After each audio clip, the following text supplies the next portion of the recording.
You are watching On Demand. Please do not try to vote or enter any competition or other interactivity in this programme, as it may not count and you may still be charged.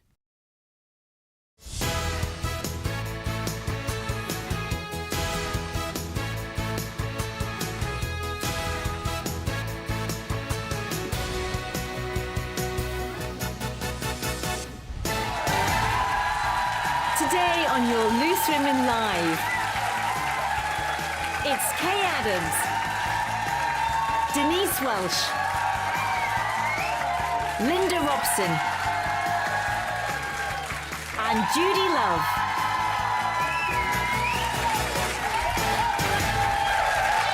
Oh, a very big welcome to your Thursday, Loose Women. Big entrance from Linda there, yay! Wembley! Yay! Coming up.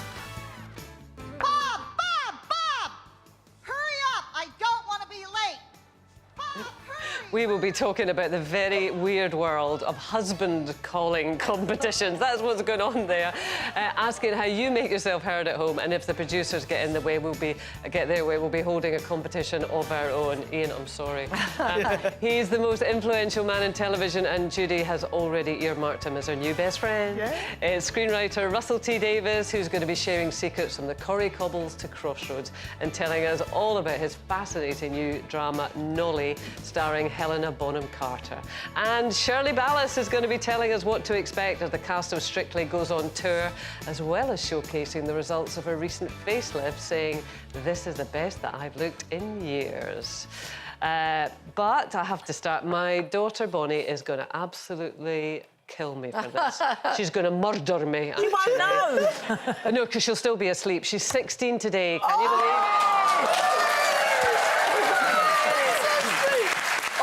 Obviously, she's not 16 in that, but you know, like I say, if I showed a photograph of where she is now, she would she'd be on the phone right now saying, "Stop it!" But so weird. Can't believe she's 16. I know. I know. Goes fast. How do you feel? I don't know. She's really excited about being 16, and it's such a long time ago for me. I can't remember, but she obviously thinks it's a really big deal. Because in America, they also Is it? 16, yes. Well, in America, they have. It's bigger than the 18th over there. The Sweet 16 that they do and everything. Is she having a party? Not to my knowledge. Right. You better hurry up and get home. Were you here when she did Loose Women Kids? No, but I heard about it. She did. I think they've got a little clip. Sorry, Bonnie. Can I just apologise? She'll get an extra present for this. When was this? 2016. Here we go. Should chop the wood, and the women should do all the housework. Oh, where did she get that? That That is the complete antithesis of your views in life. Absolutely. I sat there. I couldn't believe it. And now that I look and I see her teeth, I think, what were we doing? So she could get married. Can you believe it? She could. Wow. She could get married. I always find that so bizarre that you can get married at 16, but you can't you know, drive or do anything else until you're 18. In America, you can get married. No, you can drive at 15, but then you can't. What is it? You can't drink until you're 21. It's so bizarre, but I think they're going to change it here. Well, in England, they're going to change it. Right. At the end of February, it's going to be 18 before you can get married in England. I think it's going to stay 16 in Scotland. Do you think it is too young to get married? Young. I think it's too young, yeah. I mean, they've only just left school, haven't they? Before they've even gone to college or anything. So, yeah. No matter who you marry, Why rush into a wedding at 16? Yeah, and if it's not the right person, any age is wrong. Do you understand what I mean? Blimey. But happy birthday, sweetie! When you sing Enjoy happy that birthday. 16-year-old self! Let's hope I don't go home tonight and she goes, "Mom." And last week, Kirsty Allsopp sparked a debate on Twitter. She said one of the greatest regrets of her life is that she didn't ban homework. She said the tears, the time together lost for many families, homework causes real daily unhappiness to no good end. And it's interesting, we did a poll on this and it's split 50-50. Is it really? Right down the middle as to who thinks it should be banned and who would keep it. Yeah. I take it you're in the ban it camp for these? I am. I mean, she says, I wish that I'd banned it. I don't know how you would actually legally go about that or get around it, but I think it's whatever personal experience was. My kids are obviously up and grown. But homework, my kids weren't academic. They're incredibly bright. Just school didn't turn them on until they found either drama or music. Pretty much like me, talk too much, but which will surprise you. But yeah, so what are we talking about? Homework. Oh, yeah. So homework. Did you do Oh my yours God, last night? honestly. So homework. When I was doing Coronation Street years ago, I was working 14-hour days, like a lot of people do. It was a very tight schedule. And Matty at that time was at a private school. He was about 9. And I would come home and he had what was, in theory, 3 hours of homework. Wow. Yeah. I couldn't do it. I've never been able to do maths even when I was at school, let alone his maths and the way he did it. And the stress it used to put on us as a family. He was crying, I was crying. It was just awful. And then almost repeating itself with Louis. I think as well, when you're a busy working mum, and I know it might seem like it's all about me. It might. But I just feel I would rather them do an extra hour or so at school and be able to be in a quiet environment where obviously there is somebody there to help them, more in a position to help than me. But I just think it cuts into family time. And for a lot of people, it's the most stressful time of a kid's life, is having to do all this homework. Yeah, I mean, I think if it's stressful like that, then absolutely not. I wouldn't be in favour of stressful homework. But I do think that there is a place for homework. I just don't think the school was doing it particularly well then. I mean, I've never helped my kids with their homework. If they can't get it right, then I say to them, well, look, you do your best. And then if you can't Your get girls it... were quite academic, weren't they? Well, yeah, but I mean, there was times they were struggling with their homework. There's no point in me doing it. They've got to go back to the school and say, I can't do it, and then the teachers have got to help them do it.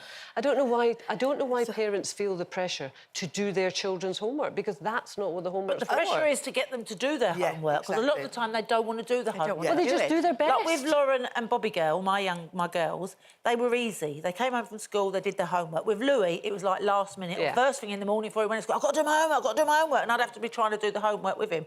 Lila and Betsy, Lila is fine, she'll do her homework, no problem. Betsy's 6 and she finds it all quite stressful. And she also, I picked her up last week and she forgot her book. She goes, I've got to go back to school, get my book, I've got to do my homework. She was getting herself in a state. I said, you'll have to get it tomorrow, don't worry about it. They're quite long days anyway at school. I know, but isn't that the problem of all of our schooling system, in that it's got to be the same thing for everyone? And, you know, so you've got one of them really likes it and they're fine, and one of them doesn't. We've got to have education that is more child-centred so that it works for each individual child. Because for the kids who do like it, you can't take it away, because actually they might get a sense of reward from it. I think so, but I think what the issue is as well, you know, I can't say for everyone, but for me, with my children's homework, I did enjoy them doing homework at a particular age. And then once they got into, like, my daughter got into secondary school, myself struggled with her homework. And luckily, the school, I was like, I need an hour with the teachers so you could teach me. Yeah. So, no, I really did, so I could teach you, because you have that kind of mum guilt, parent guilt of You feeling shouldn't like... be doing that homework. It's not doing it, No, but you you should want be to able know to that help you can them. supervise, and if they do come to you, maybe you could guide them the right way. But, you know, I think that with homework, it's probably about teaching the kids independent learning. Exactly. They're going to, you know, go into different environments where they're going to have to probably research, do work on their own, and it's about time. And the same with university. But I do think there is a pressure. There's a pressure on the parents. There's a pressure on the young children, and it's finding that balance. Me personally, I probably would have never let my kids just do the homework without looking over it when they were younger. Now, I'm like, do the homework, you got internet, find something. You know, because you get worried. You know, the homework's hard as well. Let's be real, we learn 2 hours a night is too much for kids. I think it should be family Just time. a comment from David. Homework's good for reinforcing what pupils have learned that day, but it shouldn't be excessive. Children have to develop social skills, friendships, and all that makes us fully rounded human beings. Much more which I think is probably Yeah. sensible. Well done, David. Still to come, the man behind some of our favourite dramas will be here, Russell T Davies. We will also be revealing our mug shots. No, sorry, Linda's not in trouble with the police again. This lot need to get warmed up ahead of the Loose Women husband calling competition. Basically, a contest to find out how you call on your partner. This is how you call him. You call him like this. Come here, babe.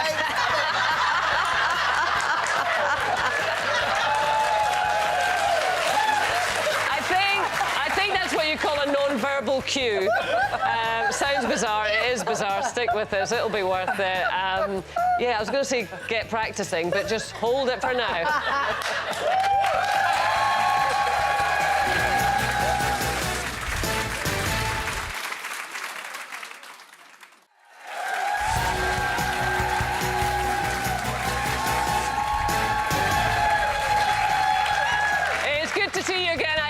so glad to be back on air because the conversation that was happening there. Late night loose women. Yeah. Now, a news story today has suggested that dishing out advice to friends and family could be immoral. So is it time we stop interfering with loved ones' lives? We'll be revealing the times that our advice hasn't gone quite to plan. And legendary screenwriter Russell T Davies joins us. He's telling us about his new drama exploring force of nature, Noel Gordon, who we remember as Meg in Crossroads. And did you know, was the first woman to interview a Prime Minister? Yes, but not the only woman back in the day to interview a Prime Minister, Ms. You're not going to do this to me, are you? Roll VT. In the House of Commons, things can get pretty heated, to say the least. Is it more difficult for a woman to stand up to ranks of baying men? I think you've hit upon one thing. It's not so much in the House of Commons. I don't think women like very much getting up and making speeches. Oh, my Lord. Yeah, it's a reminder of how amazing you are. Did you say, I'm going to interview the Prime Minister today. Any chance of a mullet?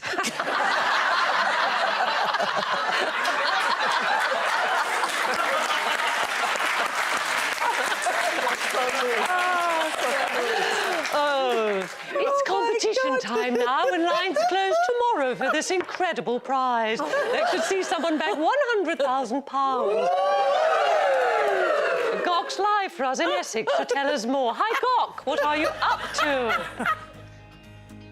Gawk's confused. Hi, lovely lady. I love all that cackling in the studio. I was like, what's going on? I love all the cackling in the studio. Well, yesterday I was in Scotland. I've slapped it down the country. I'm now in Finchingfield, which is in Essex. And we're talking about the competition, the big competition to win £100,000 in tax-free money, which is basically a life-changing amount of cash. It's the same as ITV paying you £8,000 every single month for the rest of the year. But the thing is, lines close tomorrow at 3 p.m, so you've got to get your entries in. Here are your details. I'm going to talk to you in just a second about our winner, who we're going to interview later. For another chance to win, text CASH to 81119. Text costs £2 plus one standard network rate message. Go to the website, entries cost £2. Call 09068 781119. Calls cost £2 plus your network access charge. Or post your name and phone number to DY02 PO Box 7558 Derby DE10NQ. Entrants must be 18 or over. Lines close tomorrow at 3 p.m. Good luck. That's £100,000 in tax-free money. It could be all yours, but you're not going to know this unless you enter the competition. It's a life-changing amount of cash. And I'm now going into Winners Cafe here to meet one of our previous ITV winners to find out what is it like to get a whole load of cash for free. See you in a minute. All right, you lot. Thanks, Gawk. Bye. Consummate professional. Now, toilet brushes in the dishwasher being judged by your dog, and Judy's lost thong. We've talked about some really weird things on this show, haven't we? This one could take the top spot. It is the Iowa State Fair's annual husband calling contest. Wow. So a video of the competition has gone viral. You need to see this to believe it. Here we go. Bob! Hurry up! I don't want to be late. Bob, hurry! Yoo-hoo! Yoo-hoo! Key! Yoo-hoo! Cuckoo! Cuckoo! Can you hear me? You get yourself in here right now! Come on! You know you're going to be late again, and you know that I want to get there on time. Coming to the UK for the first time ever, it's the Loose Woman Husband Calling Competition. Go on, you look absolutely stunned, I Dorothy. am absolutely stunned. Can you imagine being married to those women? You haven't seen the husbands. Oh, my God. Come on, then. Well, it did appear to be preceded by a bird call as well. I don't know. I think with me, I'm not... Contrary to popular opinion, I'm not really a screamer. Certainly not in most circumstances. But I think that I start off quite quietly with an abbreviated word. I don't think I can continue this conversation. Now, can I just say, it's the husband calling competition. The husband calling competition. I start off probably quite quietly with the abbreviated version of Lincoln, which is Link. So it would probably be Link, Link, Link, Lincoln! Dad! That would probably be it. Dad? Yeah. As you can imagine, I don't get very far when that happens. But that's very rare, because the way I say link is enough to let him know that it's serious business and I'm cross. Right. Well, I actually can't say on daytime television what I call my husband. Because I'll lose my job. But I start off, he wears those earphone things all the time. So I go, Mark! Mark! But that's how I speak to him. But my grandchildren, it's like, Betsy Boo, Lila Bums. It's all nice to them. And the dog, I speak lovely to the dog as well. Yeah. But my husband gets on my nerves because of them blooming earphones. Is that why he wears them, though? I think it is so he don't have to listen to me. Well, I don't have a husband yet. But what you know, how I would call my partner would be, I don't do the shouting. Babes, my king, sweetie. And then if I was upset with him, I would be like, you know, I'd say his name. I would, you know, say his name. Right. You know what I'm saying? Anthony, Joshua.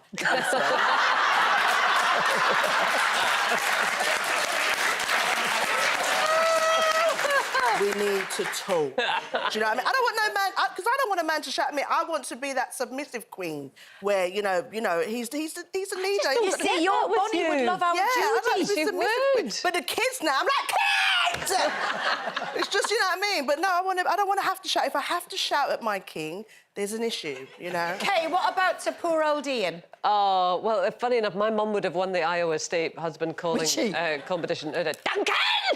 She always used to do that, and then Ian sort of takes the mickey out of me. So I've developed that from my mum, so I must shout, Ian! And he comes in and goes, Kathy! That's my mum's name. So, yeah, I'm not doing that. Right, talking about giving advice to friends and family, part of life, of course. But according to a philosopher, a particular philosopher, doing so can be immoral. He says that interfering in a loved one's big decisions can violate a crucial moral right. For example, giving your penny's worth about changing jobs, having kids, getting married. This philosopher, who I don't think lives in the real world, but anyway, says that everyone has a right to discover who they will be as a result of their choices without interference from others. Oh, God. Which kind of suggests that we all... And Judy, you're confused by this, are you? Do you know what? Like, I'm in a selfish period of life where, you know, it's just my inner circle, my family, just really building and putting the time into them. And I think that's because I've gone through situations where, you know, someone's come to me and I've given them advice and they've put me in a difficult situation. They've come to me about a problem with their partner, I've given them an advice, and then when I'm there with them and the partner's kicking off, they've said, oh, well, you know, Judy told me to say that. And I'm like, hello? Shoot the messenger. Yeah, why are you doing that? So, you know, people's pillow talk, you know, you can give them one thing and then when they're having their pillow talk, you go out the window. So I'm at a stage where it's just like, you know, I'll speak once, but if you keep coming back, I'm like, you're draining my energy. I will give you advice to those who are going to listen and move forward, but it's more about talking to them so they can discover that the answer. I mean, that's the thing. Need. This guy said don't give advice because people have got to make their own decisions. Yeah. But when you have people who are always asking for advice, then what do you do? Yeah, it's interesting hearing you say, you know, selfish is always quite a harsh word, but really it's just taking care of yourself and your own mental health. Yeah. Because I tend to be the person, and I really try, that takes on everybody else's problems. And random people come to me and say, can I have a lunch with you or a cup of coffee with you or whatever, which I love. I mean, I'm a very social person. I love doing that. But sometimes I just think, wow, this is because you're asking me advice about something again. And then, like you say, it'll be sort of thrown out the way and you shoot the messenger. But I'm having a bit of therapy at the moment, which actually, you know, I'm thoroughly enjoying. I'm in the very early stages, and it's not for depression, it's just for me to sort out a few issues. And I was particularly overwhelmed recently, and she said to me, we call it compassion fatigue, which might be therapy speak for people-pleasing, but it made sense. It's taking on other people who don't really mean that much to you. So sometimes at the risk of pushing out the people closest to you by spreading yourself too thin. And it's hard if you're that kind of empathic person. Yeah. My husband, on the other hand, we've sort of yin and yanged each other a bit.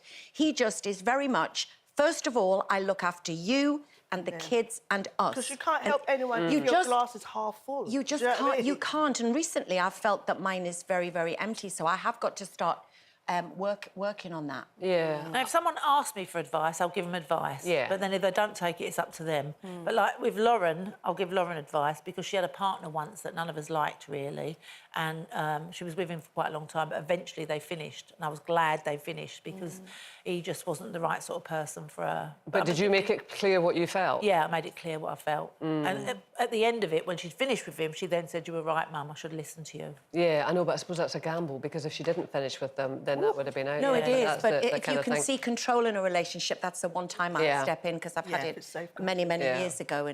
But then they end up staying or going back, and then you're the bad guy. You said.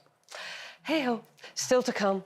As she takes the Strictly tour, head judge Shirley Ballas will be telling us about her non-surgical facelift, revealing why she wanted to look her best without going under the knife. And we're honoured to talk to him today, the man behind some of our favourite shows, Doctor Who, It's a Sin, and now Nolly, which is going to be absolutely fantastic. Russell T Davies will be sharing his television secrets, including working with Helena Bonham Carter. That's next.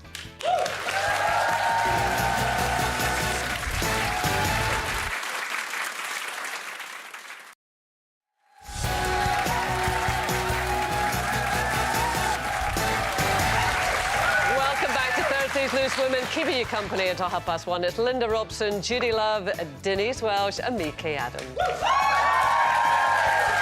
Still to come, Shirley Ballas will be telling us how she keeps tabs on her Strictly husbands, Anton and Craig, as the show goes on tour and revealing the results of her new facelift. I can tell you exclusively, she looks fantastic. Speaking of mugs, an editor of a parenting website, Romper, struck a chord this week when she tweeted, "Do other families have bad mugs that no one wants to use, but for some reason they just live eternally in the cupboard and they take up too much space, yet there they remain, never ever being chosen." It's so true, that, isn't it? Yeah, but I've got every mug from every show I've ever done. Do you? Yeah, I've got Birds of a Feather mugs, Grumpy Old Women mugs, Loose Women mugs, and I've got mugs that the kids get me for Christmas with my grandchildren on, and I cannot get rid of any of them. But where'd you keep them? Keep them up in the top shelf, so the ugly ones are up there, and then the nice ones are down here. So, yeah, but I can't get rid of them because they're all sentimental. They've all got, like, stories behind them. Oh, I just have junk. I do. I look at some, you go to some people's houses and you go, where's your clutter? You know those people who have no clutter? And then you open the cupboards and it's all of these perfectly arranged things. And they're all the same. They're all the same. That's I don't think I've got two the same. Leave the house. Leave the house. Yeah. Do you think it's a warning sign, Judy? That's mine. Is that Wow. yours? There's a loose one in there. There's a house Trish from Hollyoaks, which became a meme. The loose one is loose. That's embarrassing. So if people came to your house and a cup of tea, like 4 people, would they all have a different mug? They would. Yeah. The lucky thing is that I don't have many people to the house who would care. Right. But you're dead right about that. If you see everything that leave the house, that's a good nervous. tip. Yeah. Do you think that's a real warning sign? Yeah, I'm nervous. I get nervous. When it's too clean, have a little something. That means all of your mess is hidden somewhere. Yeah. It might be in there.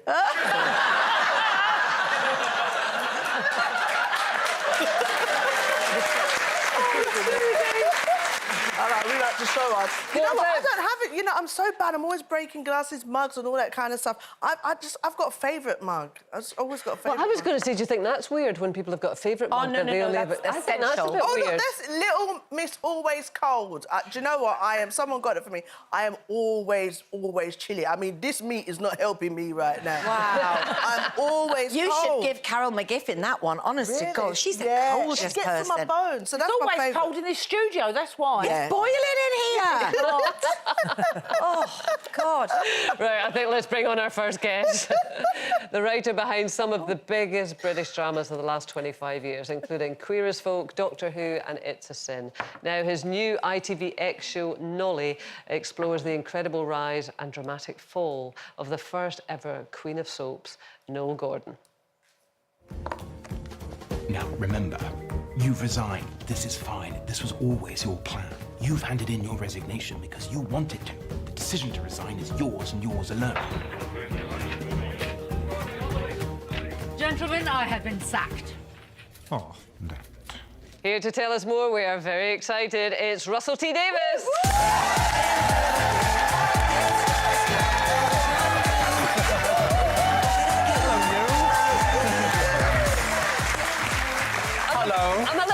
nervous now, Russell, because I got you your mug, but now that we've got mug etiquette, you might hate it. There's my mug. I have a favourite mug, and my favourite mug is the Pantone 1225 mug, and I love it so much I've got 4 spares. Have you? I'm that fixed on having it. I dread ever breaking it. I think 4 of those will last me the rest of my life. Really? Don't you think? Yep. So you won't drink out of any other Have I bored you to tears with the story of my mug? What am I here for? Right? What's going on? You won't bore us for tears with Nolly, that's Save for me. sure. I'm here for you, baby, Thank you, don't love. worry. Because I'm trying to get one of those mugs at your house. You are so welcome. Thank you. So, Nolly, Nolly. Noel Gordon, I'm sure everyone will be familiar with Crossroads. It's funny for me because my first job was Central Television that made Crossroads, and I used to spend my lunch hours going round looking at the sets and looking at all the, you know, all the sort of stars that are around. But Noel had gone by that stage. Yes. Yeah. So what was your fascination with her? I was 18 in 1981 when she was sacked. And actually, it's amazing. Looking at your audience, there will be people who've not heard of her. She's kind of vanished from the record. Because she was brutally sacked in 1981. She was the star of the show. Yeah. And overnight, publicly, humiliatingly, she was sacked. And about 5 years after that, she passed away, sadly. So she's been kind of dropped from the record. And the show was never the same after. The show was never the same. No, Someone said really something missed her. interesting the other day. They said, because, you know, you think, why is Diana Dawes remembered? Why are people like that remembered? And a woman said to me, she said, actually, the sex symbols are remembered. Oh, wow. Actually, not that Nolly wasn't beautiful, but it's like how much are men in control of the whole record, of the memory, of the archive, of the images. Do you think, why was she sacked, Russell? Well, you will discover in my drama Oh, for ITV. right, OK. Please, in the final episode, you discover why, which she never actually found out. She never knew. Oh, she never Do you disclosed think that it was to do herself? with her age as well? It's everything. It's got to be said. It's not a shock revelation. I'm not outing her. I'm not doing anything. No. I love her. Having written this, I absolutely adore her. But as a young man, why were you so fascinated by Well, her? I was a big soap viewer. I loved them. I was 18 years old. Yeah. I loved that show. It was one of the first shows I ever watched. And I was kind of 18. That's exactly when I went away to university, when I should have been leaving things like that behind. And I discovered that I wasn't, that I stayed watching Crossroads and Doctor Who and all those things, which has made my life ever since. Yeah, So you I'm very applied, glad didn't you? that I didn't, You applied to work, right, isn't it, on Crossroads? There was an interview with the producer of Crossroads saying, we can't find any writers for our show because everyone thinks it's rubbish. Right. Is that what they said? I wrote a script and I sent it off, and about 5 weeks later they phoned me up. I was unemployed in Cardiff, but they said, we like this script, come and meet us. Wow. So I went up to Birmingham.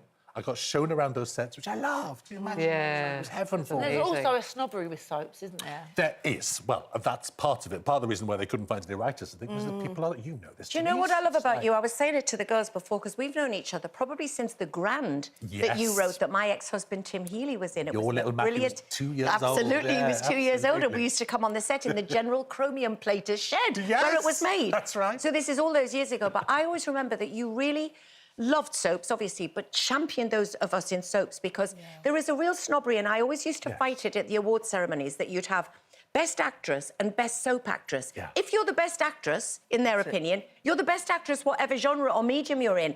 And we were doing the equivalent of maybe 3 movies a week sometimes with no rehearsal and pulling out some, I'm not talking about myself, but some amazing performances, and you've always championed that, you know. I've worked on those shows. I used to storyline Coronation Street and loved it. It's like, there's a version of me that stayed on that show forever, and I'd still be there. And I'm glad I went and did other things. I had other things to say, but I still love them. Why did you want Helena Bonham Carter for the Because I wasn't available. We tried. It was the chef Anto. Get you Well, speaking of writing, you've gone and done so many amazing things. You know, it's the Sin, the Doctor Who, and you know, and obviously with what's coming up now, Nolly. I loved what you said about writing about unheard voices, and that your writing is revenge, and I really connect to that. What do you mean by that? There's part of that. I think, for example, with Noel Gordon, she was sacked. She disappeared, and there was no voice, there was no platform, there was no... For example, she's one of the people who invented daytime television. Yeah. She so would have been a loose woman. Yeah. Absolutely, she'd have been on this panel. I mean that. She seriously would have been. And these people vanish, and it's particularly women, I think. I think part of the impetus behind this show is we all talk a lot about Me Too stories, which are vital and important, but the ways that men can mistreat women aren't only sex stories. Yeah. They treat them full stop with contempt and indifference, and And pay. Not all men, not all men. Down to pay. Yeah, You know, pay. I was reading about you. You were saying that you know there's still a lot more work to be done when it comes to empowering women in the workplaces in all kind of areas. What do you think is the work that needs to be done? It's constant vigilance, actually. It's education. It's always that, and it needs to be talked about out loud like this. You need to. It's the same with so many things with casting, with diversity, with all these issues. They get better. I do believe in quotas. I believe in quotas, and I believe in conversations like this in the workplace. Then make it impossible to underpay a woman. Yeah. You couldn't do if there's a woman in the workplace saying you can't do that. So it's power. It's giving power to the right people who can put that into action. Oh, I just want want to love you, honestly. That's why we love you. Just wanted to get back to Helena Bonham Carter because, I mean, she's such a great... Past a star to be a star. Was that your thinking? It was. She was such a huge person, had such enormous presence that we needed to cast someone Did amazing. she say yes straight away, Russell? She kind of did. To be honest, she read it and said yes. I mean, wow. You know, the problem is always getting the script to the person. She has 27 scripts on her on her desk every day, so she's a very good agent who said you. But that must also be an amazing testament to you because of your body of work, you know. And... Well, thank you. I suppose it helps. Yeah, it does help. But You're being you can never incredibly guarantee modest. anyone. I mean, for a start, people are either booked up. You know, it's like you've got 27 movies to go and make. But she saw it and read it, and she could see Noel. She could see there was something to be said. Have the original cast seen it yet, or will they be watching it? They have, like us? a lot of them. I had the most marvellous summer of researching this, so it was in the lockdown, but I Zoomed Miss Diane, Did and you? Benny, and Adam Chance. The best time. Adam Chance? And Tony Adams, who plays Adam Tony Chance. Adams? I sent him a cake in the post, and we sat there every morning he was eating the cake, and we'd sit there and have a cup of tea, and we'd talk about his days on call. I love that man. I love that. Brilliant. I tell you what I did read, I really like, I know we're going to run tight, is that you said being gay is one of the best, has come out with so much amazing things for you. Judy, you've just outed me in front of these people. I thought I was just going under the radar. Fancy little date with Linda. You monster. You monster. Well, listen, I'll spare your blushes, and I do apologise for that, Russell. Russell T. Davies, everyone.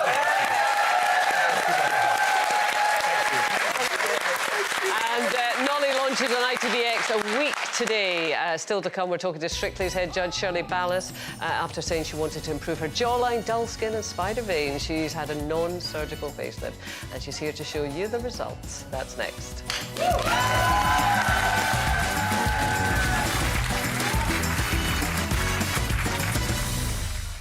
Rhythm, passion, chemistry, look no further. On Tuesday, prepare to get hot and sizzling as Strictly stars Gorka Marquez and Karen Hauer salsa their way into the studio. We'll ask all the burning questions and they'll tell us how they plan to ignite audiences in 2023. Tuesday from 12:30.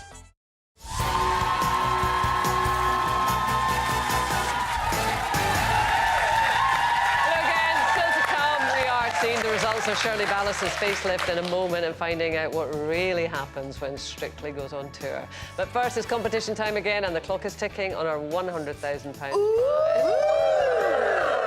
Lines close tomorrow at 3 o'clock. Gok is live in Essex to tell us more. Hi there, Gok.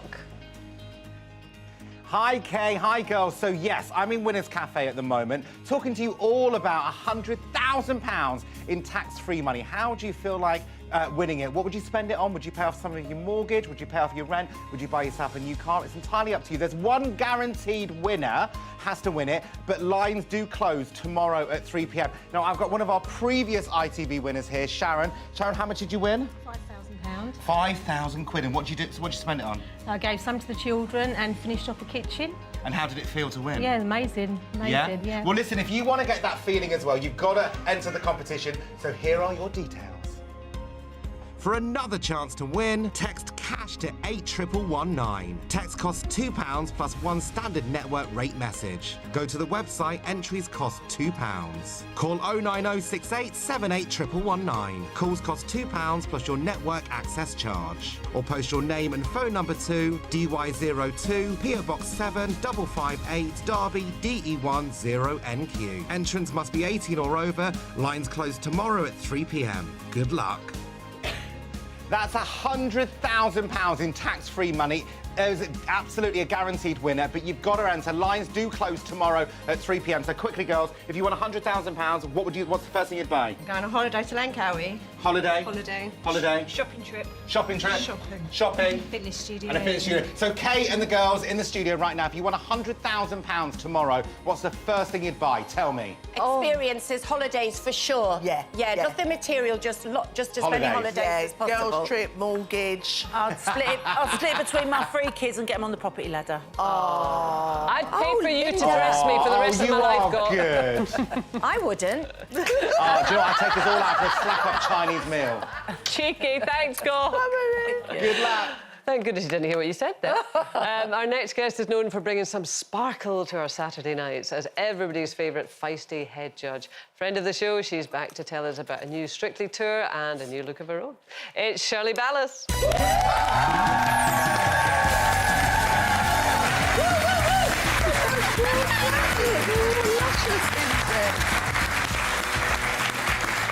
Now, Shirley, before we get into all of that, though, we need to know if you were at the Iowa State Fair and you were involved in the husband calling contest, what would it be like? It would be Daniel! He knows he's been naughty if I'm saying that. Now, listen, we have to talk about this. You are looking fantastic, but you always look fantastic. So what's been happening? Well, I went to have a checkup with the doctor to see if I was eligible for a facelift. I was really seriously thinking about that, to each his own. And like a proper knife job? Proper knife job, and he was not comfortable doing it at the moment. So I researched and I had a look and I thought, what can I try? So I tried the Neogen plasma, but I wanted to do it over the period of a year because I'm never one to just go on and say, oh, look what I'm doing, if I can't see the difference in the results. Yes. I had a sagging chin, I had sunspots, I had veins, and I wanted to see if I could tighten up the skin. And I have to say, I'm absolutely, hand on heart, I'm delighted with my results. It does look amazing, Shirley. You look amazing. I mean, look at that jaw. Look at that jaw. look at that. Come on, 63 this year.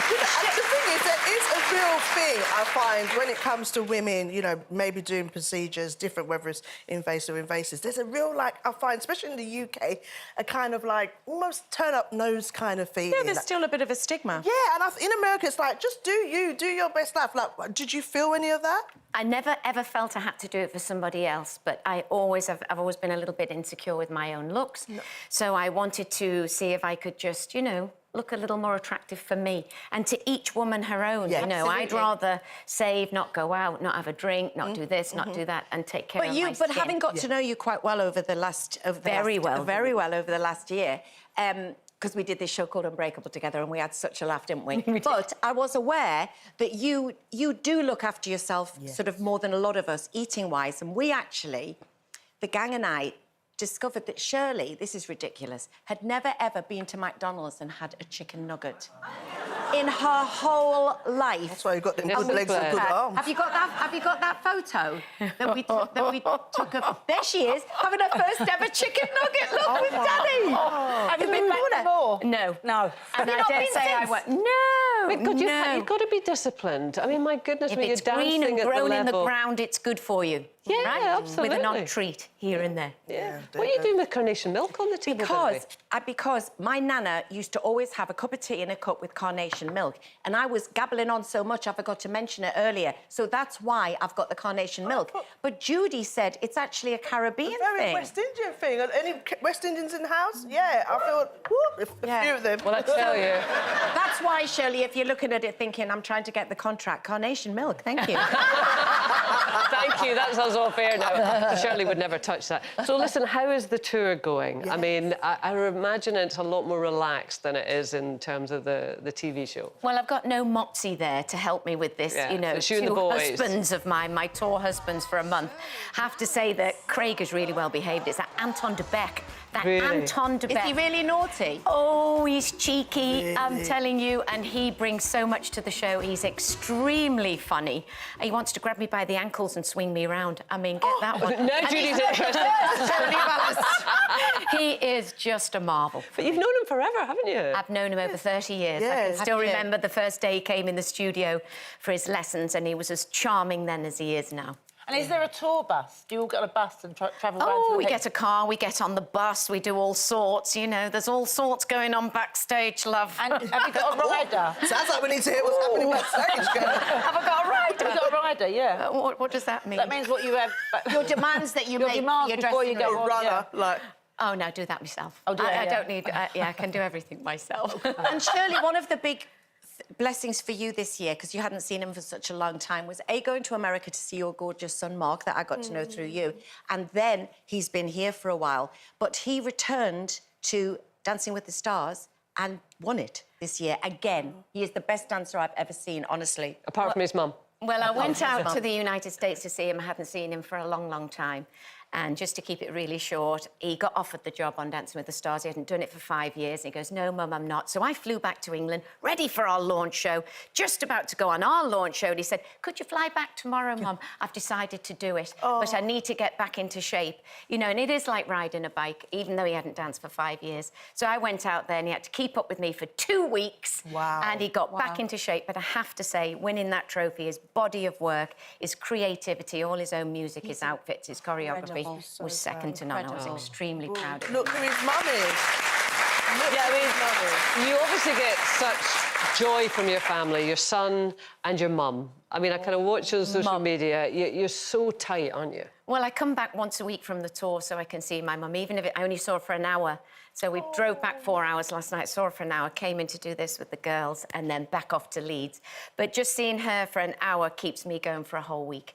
She is my love, she is my rock, she is my queen, she's my everything. If you're listening, Mum, I love you. None of this is possible without you. How did you feel like being on the panel with Dancing with the Stars? Oh, Dancing with the Stars. Well, yeah, because Len's gone. And Bruno's coming over here to do another well, show. I think at the moment, I spoke to Conrad Green, I think at the moment they're going to keep it to 3 judges. But, you know, the bonus of being over there would be that I would see my son every week. Yeah. And I miss him. We've all got family. You know, I saw him at Christmas. He came over for 10 days, and then I had a slump for 3 days. I was telling Denise I couldn't operate. I couldn't do anything. It took me a minute to get back, find my feet. I do miss him. I lived almost next door to him for 11 years. He's so fit as well. Can I Denise, they said that to him on the phone. She said, oh, hello, Mark, you're fit. I said, back in the day, you would have been in trouble, sonny. Right. Judging, what does it feel like being known as like little feisty, spicy judge? Me? Yeah, little spicy. Oh, am I a bit spicy? Yes. Oh, am I a bit naughty? Spicy. Spicy. I am a bit spicy, but I'm very, very fair. And, you know, I obviously have to judge what's in front of me when I am judging. Yeah. I had a tough time with the social media last year, you know, so I decided to take a little break after this tour. I'll be taking a break. But, you know, I love it. Amazing. People love it, and I do my best. And they love everybody. You are amazing. Well, listen, Shirley, it's been a pleasure having you here. Shirley Ballas, everyone. We are back tomorrow with Torvill and Dean. Join us then.